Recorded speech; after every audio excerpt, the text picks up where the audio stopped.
ശ്രുതിയുടെയും ഇളയച്ചൻ്റെയും കള്ളത്തരം കണ്ടുപിടിക്കാൻ ഒരുങ്ങുന്ന സച്ചിയെ കാണിച്ചാണ് എപ്പിസോഡ് ആരംഭിക്കുന്നത്. ശേഷം ശ്രുതി ഇളയച്ചനെ മുറിയിലേക്ക് കൂട്ടിക്കൊണ്ടു പോകുന്നു.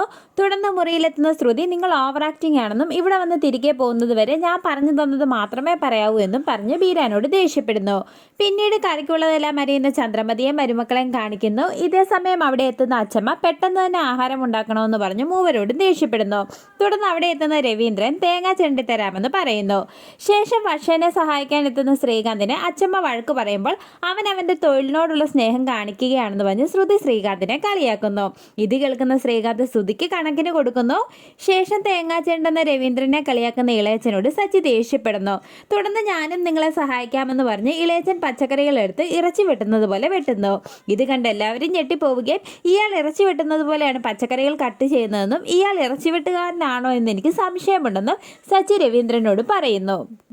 ഇത് കേട്ട് ഞെട്ടിപ്പോകുന്ന ശ്രുതി ഒരുവിധ ഇളയച്ചനെ അവിടെ നിന്നും കൂട്ടിക്കൊണ്ടു പോകുന്നു. തുടർന്ന് മുറിയിലെത്തുന്ന ശ്രുതി വീണ്ടും ബീരാനോട് ദേഷ്യപ്പെടുകയും ആവശ്യമില്ലാത്ത ഒരു കാര്യങ്ങളിലും ഇടപെടരുതെന്നും ഞാൻ ഇനി വിളിക്കാതെ മുറിയിൽ നിന്ന് ഇറങ്ങി വരരുതെന്നും പറയുന്നു.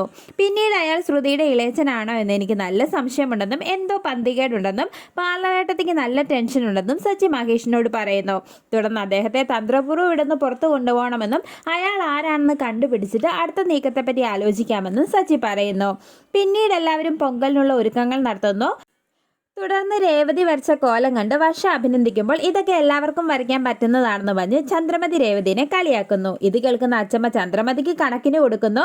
ഇതേ സമയം അവിടെ എത്തുന്ന സച്ചി അച്ചമ്മയുടെ തമാശകൾ പറയുകയും അച്ചമ്മേനെ എടുത്തു പൊക്കി വട്ടം കറക്കാൻ ഒരുങ്ങുകയും ചെയ്യുമ്പോൾ നീ നിന്റെ ഭാര്യേനെ എടുത്ത് വട്ടം കറക്കാൻ അച്ചമ്മ പറയുന്നു. ഇത് കേട്ട് സച്ചി വാ എടുക്കാം എന്ന് രേവതിയോട് പറയുമ്പോൾ ചന്ദ്രമതി സച്ചിയോട് ദേഷ്യപ്പെടുന്നു. ഇത് കേൾക്കുന്ന അച്ചമ്മ ചന്ദ്രമതിക്ക് കണക്കിന് കൊടുക്കുന്നു. തുടർന്ന് അച്ചമ്മേനെ പോലെ രേവതിയും സുന്ദരിയായിട്ടുണ്ടെന്ന് സച്ചി പറയുകയും അച്ചമ്മേനെ എടുത്ത് പൊക്കി വട്ടം കറക്കുകയും ചെയ്യുന്നത് കാണിച്ച് എപ്പിസോഡ് അവസാനിക്കുന്നു.